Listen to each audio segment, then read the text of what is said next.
In one of America's most dangerous cities, Let me see your license, please. Yes, sir.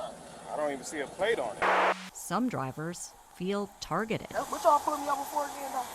The tag. by the people paid to protect them. Now you know this conversation is being recorded. Pulled you over, you're doing 52 and a 35. They're looking to find something. Drivers like Asia Barton, All right, Miss Barton, you're going to be receiving a couple citations today. Cornelius Love, Do you understand what I'm saying? You're driving a car that's not registered, which is illegal. and Vanika Burks.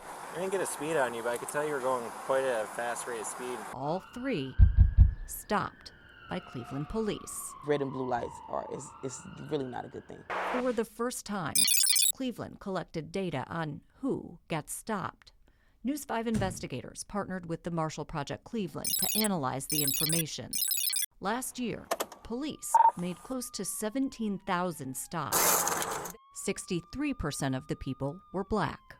32% were white. Oh, I believe it, and then when they pull you over, they never really have a reason. Even more troubling, black people were searched more than 3 times as often as white people. But officers found similar amounts of contraband, like drugs or weapons. That suggests that they're exercising some kind of racial discrimination. Columbia University law professor Jeffrey Fagan researches racial disparities in policing. His findings helped end New York City's controversial stop and frisk program, a program found to indirectly profile black men. And it seems to me from the data that I looked at for Cleveland, they're in exactly the same position.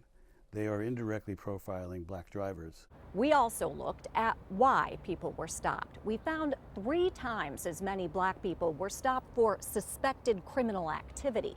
We also found more than 3 times as many black drivers were stopped for registration and license issues.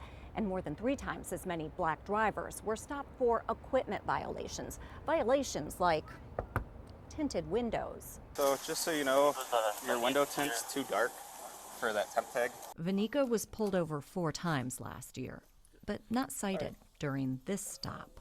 You're all set. Just move the tag down to where it can be seen. So you pulled me over, basically just to pull me over.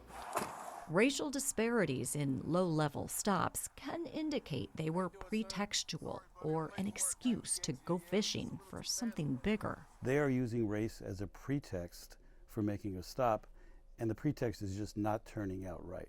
Yeah, I don't think residents should be alarmed by the data. Dr. Lee Anderson is the executive director of the Cleveland Police Accountability Team. What we're getting at is, do these officers have biases towards residents? And my answer to that is an unequivocal no. Cleveland was supposed to start collecting stop data years ago, but only began after Anderson was hired to help the city comply with reforms mandated by the city's federal consent decree.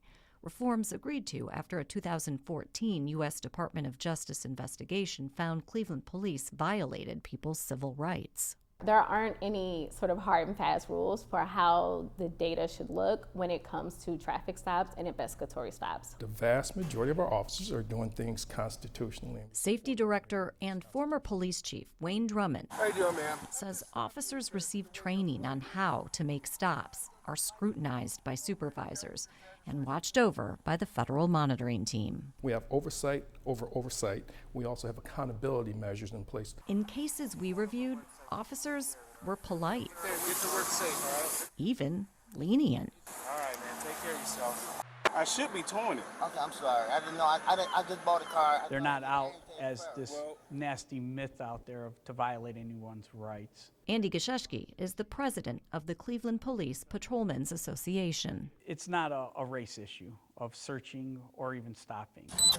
For 16 years, he made stops as a member of the motorcycle unit. Stops initiated when he spotted violations. It's not the operator, it's the vehicle. But experts say after nearly a decade of federal oversight of Cleveland police, this data tells a different story. You're wasting the public's money and you're placing a burden on the people who are stopped. You don't have to go to court. Some drivers feel the same. I feel like nothing is really going to change. In Cleveland, I'm News 5 investigator Sarah Buttison.